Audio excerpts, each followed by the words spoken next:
ಶ್ರೀ ಗುರುಭ್ಯೋ ನಮಃ. ಸಮಾಖ್ಯ ವಾಕ್ಯ ಪ್ರಕರಣ ಸ್ಥಾನಾನಿ ಚ ಲಿಂಗ ವಿಶೇಷಾಃ.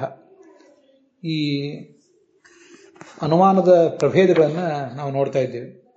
ಉಪಕ್ರಮ, ಉಪಸಂಹಾರ, ಅಭ್ಯಾಸ, ಅಪೂರ್ವತ ಇವೆಲ್ಲ ಅನುಮಾನದ ಪ್ರಭೇದಗಳು ಅಂತ ಈ ಹಿಂದೆ ಬಂದಿದೆ. ಈಗ ನಾವು ಸಮಾಖ್ಯ ವಾಕ್ಯ ಪ್ರಕರಣ ಸ್ಥಾನ ಇವು ಕೂಡ ಒಂದು ರೀತಿಯಾದ ಅನುಮಾನಗಳೇ. ವಿಶೇಷ ಅಂದರೆ ಅದರ ಒಂದು ಪ್ರಭೇದ ಅಂತ ಈಗ ಅದರ ಅರ್ಥ. ಅದನ್ನು ಈಗ ನೋಡಲಿಕ್ಕೆ ಹೊರಟಿದ್ದೇವೆ. ಸಮಾಖ್ಯ ಅಂದ್ರೆ ಏನು? ನಾವು ಸಾಮಾನ್ಯವಾಗಿ ಗೊತ್ತಿರಬೇಕು. ಸಮಾಖ್ಯ ಅಂದರೆ ಸಮಾನತೆ, ಸಮಾನವಾದ ವಿವರಣೆ, ಹೀಗೆಲ್ಲ ಅರ್ಥ ಅದಕ್ಕೆ ಸಾಮಾನ್ಯವಾಗಿ.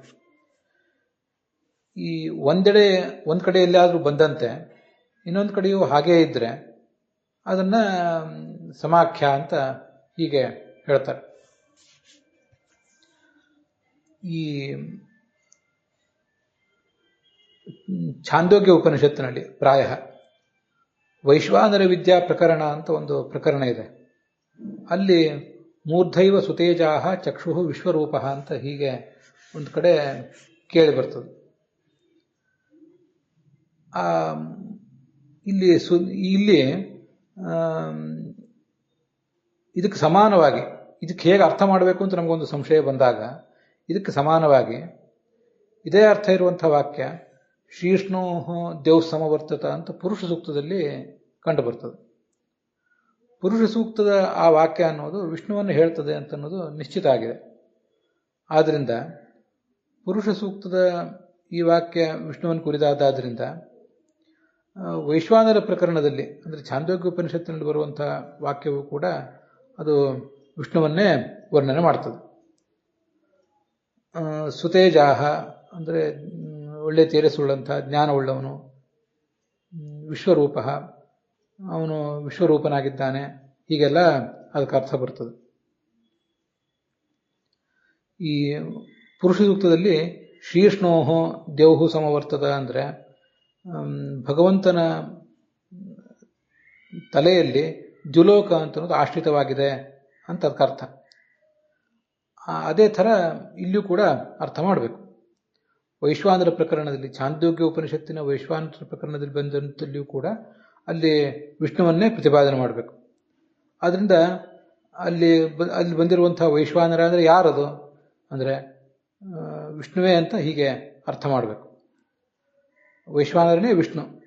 ಹೀಗೆ ಸಮಾಖ್ಯ ಅಂದರೆ ಸಮಾನವಾದ ಆಖ್ಯ ಅಂದರೆ ಸ್ಟೇಟ್ಮೆಂಟ್, ಅದು ಅರ್ಥ ನಿರ್ಣಯಕ್ಕೆ ಕಾರಣ ಆಗ್ತದೆ. ಒಂದು ಕಡೆ ಗೊಂದಲ ಇದ್ರೂ ಕೂಡ ಮತ್ತೊಂದು ಕಡೆ ಎಲ್ಲಿಯಾದರೂ ಬಂದದ್ದನ್ನು ತಿಳ್ಕೊಂಡು ನಾವು ಅರ್ಥವನ್ನು ನಿಶ್ಚಯ ಮಾಡಬೇಕು ಅಂತ ಅದರ ಅಭಿಪ್ರಾಯ. ಇದು ಛಾಂದೋಗ್ಯ ಉಪನಿಷತ್ತಿನಲ್ಲಿ ಬಂದಿರುವಂಥ ವಾಕ್ಯ ಅಂತ ನಾನು ಹೇಳಿದೆ. ಅದರಲ್ಲಿ ಹೀಗೆ ಅದರ ವಿವರಣೆ ಕಂಡು ಬರ್ತದೆ. ಆ 5ನೇ ಅಧ್ಯಾಯದಲ್ಲಿ ಹೃದಯ ಕಮಲದಲ್ಲಿ ವೈಶ್ವಾನರ ಅಂತ ಹೀಗೆ ಒಂದು ಭಾಗ ಇದೆ. ಅಲ್ಲಿ ಬಂದಿರುವಂತಹ ವಿಚಾರ ಇದೆ.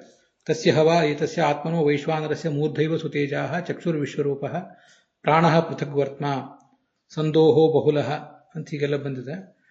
ಆ ವೈಶ್ವಾನರ ನಾಮಕ ಭಗವಂತನ ಶಿರಸ್ಸಿಗೆ ಸುತೇಜ ಅಂತ ಹೆಸರು, ಕಣ್ಣಿಗೆ ವಿಶ್ವರೂಪ ಅಂತ ಹೆಸರು, ಪ್ರಾಣವಾಯುವಿಗೆ ಪೃಥಗ್ವರ್ತ್ಮ ಅಂತ ಹೆಸರು, ಹೀಗೆಲ್ಲ ಬಂದಿದೆ. ಮುಂದಿಂದ ನಮಗೇನು ಬೇಕಾಗಿಲ್ಲ. ಈಗ ಅಲ್ಲಿ ಏನು ಸುತೇಜಾಹ ಮತ್ತು ದ್ಯೌಹು ಇತ್ಯಾದಿ ಏನು ಬಂದಿದೆ ಆ ಭಾಗನ ನಾವು ಗಮನಿಸಿದರೆ ಸಾಕು. ಮೂರ್ಧೈವ ಸುತೇಜಾಹ ಚಕ್ಷುರ್ ವಿಶ್ವರೂಪ. ಇಲ್ಲಿ ಪ್ರತಿಪಾದ್ಯನಾದ ದೇವತೆ ಯಾರು ಅಂತ ಪ್ರಶ್ನೆ ಬಂದರೆ ಅದು ಮುಂದೆ ಶ್ರೀಷ್ಣೋದೇವ ಸಮವರ್ಷದ ಅಂತ ಏನು ಪುರುಷ ಸೂಕ್ತ ಇದೆ. ಪುರುಷ ಸೂಕ್ತ ಋಗ್ವೇದದಲ್ಲೂ ಯಜುರ್ವೇದದಲ್ಲೂ ಸಾಮವೇದದಲ್ಲೂ ಎಲ್ಲ ಕಡೆನೂ ಇದೆ. ಋಗ್ವೇದದ ಪುರುಷ ಸೂಕ್ತವನ್ನು ಮತ್ತು ಯಜುರ್ವೇದದ ಪುರುಷ ಸೂಕ್ತವನ್ನು ಸಾಮಾನ್ಯವಾಗಿ ಒಂದೇ ರೂಪದಲ್ಲಿರೋದರಿಂದ ನಾವು ಪರಿಗಣನೆ ಮಾಡಿರ್ತೇವೆ. ಅಲ್ಲಿ ಪ್ರತಿಪಾದಿತನಾದವನು ವಿಷ್ಣು. ಅದರಂತೆ ವೈಶ್ವಾನರ ಪ್ರಕರಣದಲ್ಲಿ ಪ್ರತಿಪಾದಿತನಾದಂತಹ ವೈಶ್ವಾನರ ಅಂದರೆ ತಸ್ಯ ಹವಾ ಏತಸ್ಯ ಆತ್ಮನಃ ಅಂದರೆ ಆತ್ಮ ಅಂದರೆ ಯಾರು ಅಂತ ಪ್ರಶ್ನೆ ಬಂದರೆ ಇದೇ ಈ ವೈಶ್ವಾನರ ರೂಪನಾದ ಭಗವಂತನನ್ನೇ ಹೇಳಬೇಕು ಅಂತ ಅದರ ತಾತ್ಪರ್ಯ ಆಗ್ತದೆ. ವಿಷ್ಣುವನ್ನೇ ಅಲ್ಲಿ ವೈಶ್ವಾನರ ಎಂಬ ಶಬ್ದದಿಂದ ಇಟ್ಕೊಳ್ಬೇಕು. ಸಮಾಖ್ಯ ಆದಮೇಲೆ ಮುಂದೆ ಬರುವಂಥದ್ದು ವಾಕ್ಯ. ಈ ಪದಗಳ ಸಮೂಹವನ್ನು ಸಾಮಾನ್ಯವಾಗಿ ವಾಕ್ಯ ಅಂತ ಹೇಳ್ತಾರೆ, ನಮಗದೆಲ್ಲ ಗೊತ್ತಿದೆ. ಅದರಲ್ಲಿ 2 ಪದಗಳು 3 ಪದಗಳು, ಅನೇಕ ಪದಗಳು ಇರ್ತವೆ. ಆ ಪದಗಳಿಗೆ ಏನು ಅರ್ಥ ಇರ್ತದೆ ಆ ಅರ್ಥಕ್ಕೆ ಸಂಬಂಧವನ್ನು ತಿಳಿಸುವಂತಹ ಪದಗಳ ಸಮೂಹವನ್ನೇ ವಾಕ್ಯ ಅಂತಾರೆ. ರಾಮ ಅನ್ನೋ ಶಬ್ದಕ್ಕೆ ಒಂದರ್ಥ, ವನ ಅನ್ನೋ ಶಬ್ದಕ್ಕೆ ಒಂದರ್ಥ, ಗಚ್ಚತಿ ಅನ್ನೋ ಶಬ್ದಕ್ಕೆ ಒಂದರ್ಥ. ಅವುಗಳಿಗೆ ನಡುವಿನ ಸಂಬಂಧವನ್ನು ತಿಳಿಸುವುದು ಈ ವಾಕ್ಯದ ಕೆಲಸ. ವಾಕ್ಯದಲ್ಲಿ ಅನೇಕ ಪದಗಳಿದ್ದಾಗ ಒಂದು ಯಾವುದಾದ್ರೂ ಪದಕ್ಕೆ ಏನು ಅರ್ಥ ಅಂತ ನಮಗೆ ಗೊಂದಲ ಮೂಡಬಹುದು. ಆವಾಗ ಅದರ ಜೊತೆಗಿರುವಂತಹ ಇನ್ನುಳಿದ ಪದಗಳ ಅರ್ಥ ಏನು ಅಂತ ನಾವು ಸ್ವಲ್ಪ ಗಮನಿಸಬೇಕು. ಆಗ ಆ ಇನ್ನೊಂದು ಪದದ ಮೂಲಕ ನಮಗೊಂದು ಏನಾದರೂ ಹಿಂಟ್ ಸಿಗ್ತದೆ. ಅದರ ಆಧಾರದಿಂದ ಸಂದಿಗ್ಧವಾದಂತಹ ಪದದ ಅರ್ಥವನ್ನು ಕೂಡ ನಿರ್ಧಾರ ಮಾಡಲಿಕ್ಕೆ ಬರ್ತದೆ. ಉದಾಹರಣೆಗೆ ಐತರೇಯ ಉಪನಿಷತ್ತಿನಲ್ಲಿ ಏತಮೇವ ಬ್ರಹ್ಮೇತ್ಯಾಚಕ್ಷತೆ ಅಂತ ಒಂದು ಮಾತಿದೆ. ಸರ್ವೇಷು ಭೂತೇಷು ಏತಮೇವ ಬ್ರಹ್ಮೇತ್ಯಾಚಕ್ಷತೆ ಅಂತ ಅದರ ಮೂಲ ವಾಕ್ಯ. ಎಲ್ಲ ಭೂತಗಳಲ್ಲಿಯೂ ಕೂಡ ಇವನನ್ನೇ, ಎಲ್ಲ ಜೀವರಲ್ಲಿಯೂ ಕೂಡ ಇವನನ್ನೇ ಬ್ರಹ್ಮ ಎಂಬುದಾಗಿ ಹೇಳ್ತಾರೆ ಅಂತ. ಅಲ್ಲಿ ಏತಮ್ ಅಂತಿದೆ. ಏತಮ್ ಅಂದ್ರೆ ಯಾರು ಅಂತ ಪ್ರಶ್ನೆ ಬಂದಾಗ ಏತಮ್ ಅಂದ್ರೆ ಇವನನ್ನು ಅಂತ ಅರ್ಥ. ಇವನು ಅಂದ್ರೆ ಯಾರು ಪ್ರಶ್ನೆ ಬಂದ್ರೆ ಅಲ್ಲಿ ಬ್ರಹ್ಮ ಅಂತಿದೆ. ಇವನನ್ನೇ ಬ್ರಹ್ಮ ಅಂತ ಹೇಳ್ತಾರೆ ಅಂತ. ಉಳಿದೆಲ್ಲ ಜೀವರು ಇದ್ರೂ ಕೂಡ ಅವರಲ್ಲಿ ಇವನನ್ನೇ ಬ್ರಹ್ಮ ಅಂತ ಹೇಳ್ತಾರೆ ಅಂತ ಆದಾಗ ಇವನು ಮುಖ್ಯ ಅಂತ ಆಯ್ತು. ಮುಖ್ಯನಾದವನು ಯಾರು? ಅವನು ಬ್ರಹ್ಮಶಬ್ದ ವಾಚ್ಯ ಅಂದ್ರೆ ಅವನೇ ಈ ವಿಷ್ಣುವೇ. ಸರ್ವೇಷು ಭೂತೇಷು, ಎಲ್ಲ ಭೂತರಲ್ಲೂ ಕೂಡ ಏತಮೇವ, ಈ ವಿಷ್ಣುವನ್ನೇ ಬ್ರಹ್ಮೇತಿ, ಬ್ರಹ್ಮ ಎಂಬುದಾಗಿ ಆಚಕ್ಷತೆ ಹೇಳ್ತಾರೆ. ಇಲ್ಲಿದು ವಾಕ್ಯ ಅಂತನ್ನುವುದು ಹೀಗೆ ಅನುಮಾನದ ರೂಪದಲ್ಲಿ ಈಗಾಗಲೇ ನಮ್ಗೆ ಗೊತ್ತಿರುವಂತಹ ಒಂದು ಶಬ್ದದ ಅರ್ಥವನ್ನು ಗಮನಿಸಿ ಮತ್ತು ಉಳಿದ ಶಬ್ದಗಳ ಅರ್ಥಗಳನ್ನು ತೀರ್ಮಾನ ಮಾಡುವುದರಿಂದ ಇದು ಅನುಮಾನದ ರೂಪದಲ್ಲಿ ನಮಗೆ ಸಹಾಯಕ ಆಗ್ತದೆ, ಅರ್ಥ ನಿರ್ಣಯಕ್ಕೆ ಸಹಾಯಕ ಆಗ್ತದೆ ಅಂತ ಅರ್ಥ. ಅಲ್ಲಿಗೆ ಇವತ್ತಿನ ಈ ಭಾಗ ಸಮಾಪ್ತ ಆಗಿದೆ.